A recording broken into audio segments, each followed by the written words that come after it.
من الشیطان الرجیم بسم اللہ الرحمن الرحیم۔ سامعین محترم، گزشتہ دن ہم نے سورۃ النبا کی 30 نمبر آیت تک پڑھا تھا، اور پچھلی آیات میں آپ حضرات کے سامنے قرآن مجید فرقان حمید کی جو آیات مقدسہ کی تلاوت کا شرف حاصل ہوا تھا، اس میں باغی نافرمان لوگوں کا ذکر تھا کہ باغی لوگ، نافرمان لوگ، اللہ سے بغاوت کرنے والے لوگ، ان کے احوال بیان ہوئے تھے کہ ان کے لیے، سرکشوں کے لیے جو ان کا ٹھکانہ ہے وہ جہنم ہے، جو گھات میں ہے، وہ جہنم جس میں ان کو پھینکا جائے گا، ان کو ڈالا جائے گا۔ ان کا جرم آیات مقدسہ کو جھٹلانا، حساب کا یقین نہ رکھنا، یہ ان کا جرم تھا۔ 2 راستے تھے، ایک راستہ وہ تھا جو حق کا راستہ تھا، ایک راستہ وہ تھا جو گمراہی کا راستہ تھا۔ اب چوز کرنا تھا کہ وہ راستہ جو سرکشوں کا راستہ تھا اس کے احوال بیان ہوئے ہیں۔ اس میں اللہ پاک نے پہلے اپنی قدرت کا اظہار فرمایا کہ میں اللہ کون ہوں، اللہ نے اپنا تعارف کروایا۔ اس میں اللہ پاک نے پہلی آیات میں یہ بات بیان فرمائی۔ دوسرے سیشن میں ہم نے پڑھا کہ سرکش لوگوں کا ٹھکانہ کون سا ہے، ان کا جرم کیا ہے، کیا ریزن ہے جس وجہ سے ان کو جہنم میں پھینکا جائے گا، جس میں ان کو گھسیٹ کر جہنم میں لے جایا جائے گا۔ یہ تو گنہگار لوگوں کا ذکر تھا، باغیوں کا ذکر تھا، سرکش لوگوں کا ذکر تھا، نافرمانوں کا ذکر تھا۔ اب آج کے سیشن میں ہم پڑھیں گے کامیاب لوگوں کی بات۔ اللہ پاک کا خوبصورت انداز ہے۔ اللہ پاک نے پہلے اپنے نافرمانوں کا ذکر کیا، اب اپنے اتباع کرنے والوں کا، تابع داروں کا ذکر اللہ پاک فرما رہے ہیں۔ بسم اللہ الرحمن الرحیم۔ ان للمتقین مفازا، بے شک ڈرنے والوں کے لیے، تقوی والوں کے لیے مفازا، کامیابی ہے۔ حدائق و عنابا، باغات ہیں اور انگور ہیں۔ ڈرنے والوں کے لیے باغات ہیں اور انگور ہیں۔ وکواعب اترابا، اور نوجوان ہم عمر لڑکیاں ہیں۔ نوجوان ہم عمر لڑکیاں، یہ حوران جنت کی بات ہو رہی ہے۔ حوران جنت کا ذکر ہو رہا ہے، جو لڑکیاں بھی، جن کے پستان ابھی ابھر رہے ہوں گے، کوائب کا معنی ابھر رہے ہوں گے، جوان ہو رہی ہوں گی، وہ خوبصورت لڑکیاں ہوں گی۔ اب یہ ہمارے اوپر ہے کہ ہم نوجوان نسل اپنی حدود کو کراس نہ کریں، شریعت کو فالو کریں، اور جو اللہ نے حکم دیا اس پر عمل پیرا ہوں، اور دنیا کے فانی عشق پر اپنی توانائی صرف نہ کریں۔ کسی کی مسکان پر، کسی کی مسکراہٹ پر، کسی کے حسن پر اپنی جان نشاور نہ کریں۔ کسی کے حسن میں گرفتار ہو کر، یہ حسن بھی کیسا ہے، دنیا کا حسن کیسا ہے، یہ حسن عارضی حسن ہے۔ 5 سال 10 سال تک جوانی کا عروج ہوتا ہے، پھر جب عمر ادھیڑ پن ہوتی ہے، بڑھاپے کی طرف رواں دواں سفر ہوتا ہے، تو پھر انسان کا دل بھر جاتا ہے۔ اور وہ حسن کیسا ہوگا، وہ حوران جنت کیسی ہوں گی، وہ جنت کی حوریں کیسی ہوں گی جو جنتیوں کو ملیں گی، جو جنتیوں کی خادمہ ہوں گی، وہ کیسی ہوں گی، کیسے ان کا انداز ہوگا، کیسا ان کا حسن ہوگا، کوئی ڈھکی چھپی باتیں نہیں ہیں۔ وکاسن دہاکا، چھلکتے ہوئے جام ہوں گے، چھلکتے ہوئے وہ جام لے کر کھڑی ہوں گی، چھلکتے ہوئے پیالے جو ہیں، بھرے ہوئے پیالے جو ہیں ان کے ہاتھ میں ہوں گے، وہ لے کر کھڑی ہوں گی۔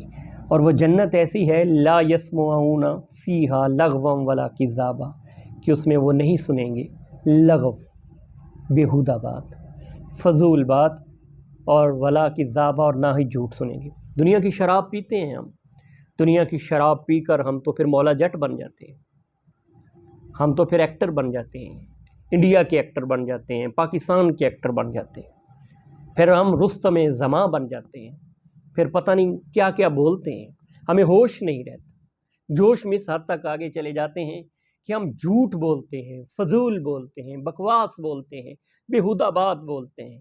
یہ دنیا کی جو ناپاک چیز پی کر، شراب پی کر ہم اپنے ہوش کھو بیٹھتے ہیں، تو جنت کی پاکیزہ شراب، جنت کی پاک شراب ایسی ہوگی جس کو پینے کے بعد ہوش نہیں اڑ جائیں گے، جس کو پینے کے بعد ہوش ختم نہیں ہوں گے، جس کو پینے کے بعد نہ کوئی فضول بات وہاں ہوگی، نہ کوئی سنے گا، اور نہ ہی وہاں جھوٹ ہوگا، نہ کوئی جھوٹ بولے گا اور نہ کوئی جھوٹ سنے گا۔ جزاء من ربک عطاء حسابا، یہ بدلہ ہوگا تیرے رب کی طرف سے پورا پورا۔ رب کون ہے؟ اللہ پاک آگے پھر اپنا بیان فرما رہے ہیں، رب تو وہ ہے رب السماوات والارض، رب تو وہ ہے جو آسمانوں اور زمین وما بینہما الرحمن، وما بینہما، اور ان کے درمیان جو ہے، ان کا، آسمانوں کا اور زمین کا اور جو کچھ اس کے درمیان ہے، اس کا مالک ہے الرحمن، وہ رحمان ہے۔ لا یملکون منہ خطابا، نہیں طاقت رکھے گا کوئی اس سے بات کرنے کی۔ وہ اللہ پاک کا منظر، وہ جو معاشر کا دن ہوگا، اس دن کسی کے پاس وہ اختیار نہیں ہوگا، کسی کے پاس وہ طاقت نہیں ہوگی، کسی کے پاس جرت نہیں ہوگی کہ وہ اللہ سے بات کر سکے۔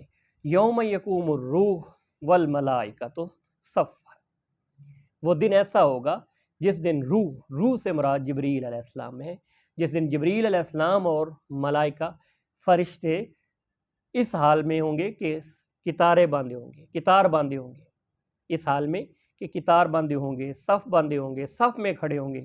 لا یتکلمون الا من اذن لہ الرحمن وقال صوابا، لا یتکلمون، نہیں طاقت رکھے گا کوئی، الا من اذن، جس کو وہ اجازت دے دے، کوئی جرت نہیں کر سکے گا۔ اللہ پاک اس وقت وہ خدائی، جو اللہ پاک کی خدائی جو ہوگی، جو دنیا میں تو عہدہ ملتا ہے تو انسان بہت آگے چلا جاتا ہے، دنیا میں تو انسان کے پاس اختیار آتے ہیں، محدود اختیار ہوں یا لامحدود اختیار ہوں، دنیا کے پاس، انسان کے پاس جب طاقت آتی ہے تو پھر کسی کو بولنے نہیں دیتا، لیکن ساری طاقت خاک میں ملی ہوتی ہے۔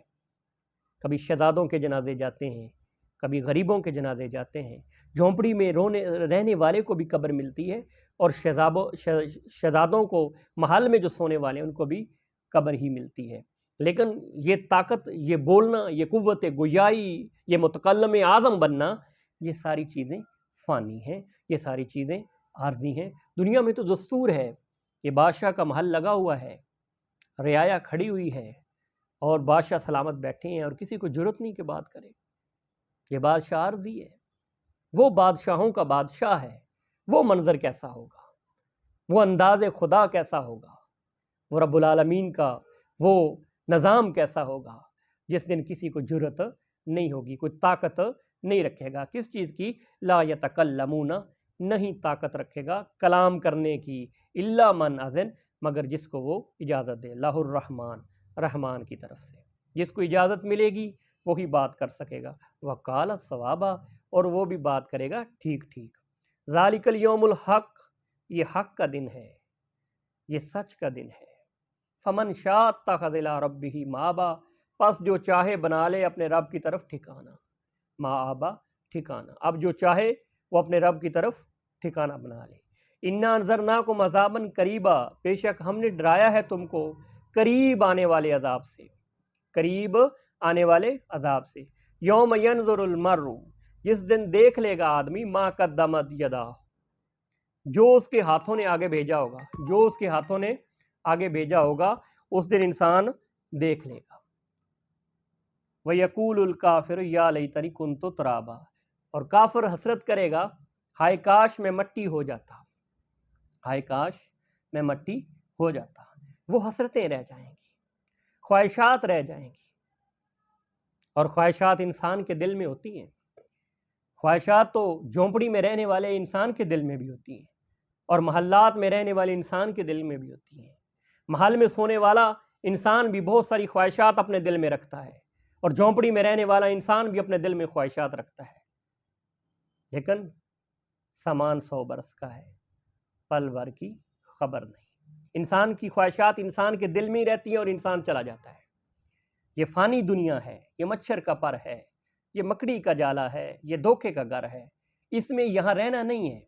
کہا لکھا کہ جہاں رہنا نہیں وہاں گھر نہ بناؤ، لیکن محلات بنے ہوئے ہیں، بڑے بڑی بلڈنگیں بنی ہوئی ہیں، اور اس محلات میں رہنے والے کو یہ بھی خبر نہیں کہ اس کے پڑوس میں کیا ہو رہا ہے، اس کو یہ بھی خبر نہیں کہ اس کے قرب و جوار میں کون کس حال میں زندگی گزار رہا ہے۔ یہ پوچھا جائے گا، آپ کے پڑوس میں اگر کوئی بھوکا ہے، پیاسا ہے، سوال ہوگا، جواب دینا پڑے گا۔ لیکن ہم تو اس فانی دنیا میں اتنا محو ہو چکے ہیں کہ ہمیں آخرت کے نہ انعامات یاد ہیں اور نہ جزا سزا والا معاملہ ہمیں یاد رہتا ہے۔ میرے معزز سامعین، میں گزارش کر رہا تھا کہ ہمیں اپنی آخرت کو یاد رکھنا ہے۔ یہ قرآن مجید کی جو تفسیر آپ حضرات کے سامنے پیش کی جا رہی ہے، یہ آیات مقدسہ کی جو تلاوت آپ کو سنائی جا رہی ہے، اس کا صرف مقصد یہ ہے، آپ جس ذوق اور شوق سے پڑھنے اور سننے کے لیے آتے ہیں، اس کا صرف ایک ہی مقصد ہے کہ ذوق قرآن آپ کو ملے، شوق قرآن آپ کو نصیب ہو، اور قرآن کا لطف اگر آپ کو مل گیا تو زندگی بن جائے گی، زندگی سنور جائے گی، اور زندگی گزارنے کا مقصد آ جائے گا۔ اور میں اپنے سننے والوں کو، اپنے دیکھنے والوں کو ہمیشہ کی طرح آج بھی یہ کہتا ہوں کہ خدا را اس فانی دنیا میں محو ہو کر اتنا آگے مت جاؤ کہ قرآن آپ کو سمجھ نہ آئے، یا قرآن کے لیے آپ کو فرصت نہ ملے۔ سالہ سال الماری میں قرآن پڑا رہتا ہے، اس پر دھول پڑی رہتی ہے، اپنے چہرے تو صاف کرتے ہیں، اپنے لباس کا تو خیال رکھتے ہیں، کلام اللہ کا خیال نہیں ہوتا، کلام اللہ کی پرواہ نہیں ہوتی۔ اور رواج بنا ہوا ہے میرے اور آپ کے معاشرے میں کہ رمضان جب آتا ہے تو کلام اللہ کھولا جاتا ہے، پڑھا جاتا ہے، اور پھر بڑے دعوے سے کہا جاتا ہے، مولانا صاحب، مفتی صاحب، قاری صاحب، حافظ صاحب، 3 پارے آج میں نے پڑھے ہیں، آج میں نے 5 پارے پڑھے ہیں، اس رمضان میں نے 4 قرآن ختم کیے ہیں، اور قرآن پڑھا جاتا ہے اور یاد بھی نہیں ہوتا کہ میں نے پڑھا کیا ہے۔ الحمد کی دال سے والناس کی سین تک اگر قرآن سمجھ کر پڑھیں تو میں سمجھتا ہوں زندگی بدل جائے گی۔ یہ قرآن ہدایت ہے، یہ آخرت کا سامان ہے۔ فرقہ واریت کی جنگ نے ہمیں اس قرآن سے دور کر دیا، ممبر سے جو صدا بلند ہونی تھی وہ بھی اس کا فقدان ہے۔ میں حضرات علماء اکرام کی خدمت اقدس میں مؤدبانہ گزارش کیا کرتا ہوں، حضرات علماء اکرام، مشائخ اعظام، مفتیان دین، آپ کا کام لوگوں کو دین پر لانا ہے۔ اب ایک بندہ باہر سے آتا ہے مسلمان ہونے کے لیے تو وہ دیکھتا ہے، کوئی کہتا ہے میرے پاس آ جاؤ، کوئی کہتا ہے میرے پاس آ جاؤ، کوئی کہتا ہے میرے پاس آ جاؤ۔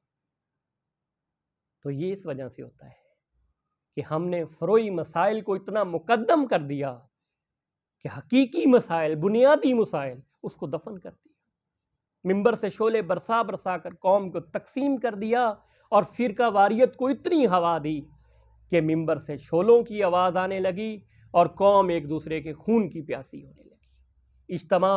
اجتماعیت کا وقت ہے، اجتماعیت کا درس دیں، حضرات علماء اکرام قرآن کی تعلیم دیں، اس قرآن پر سب اکٹھے ہوں اور اس قرآن کو سمجھ کر پڑھیں، اور اپنے ممبر سے یہ آواز بلند کریں، قوم بنائیں، اور قوم کو بنا کر قوم کو اس قرآن کی تعلیمات و تسلیمات سے آگاہ کریں۔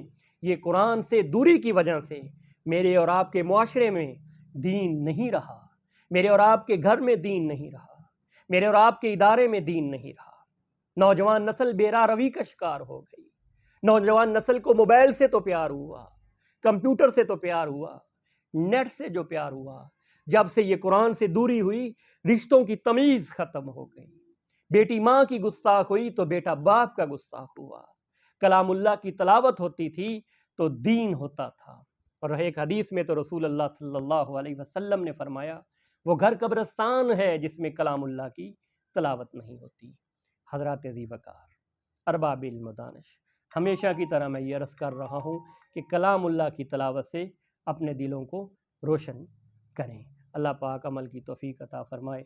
وما علینا الا البلاغ المبین۔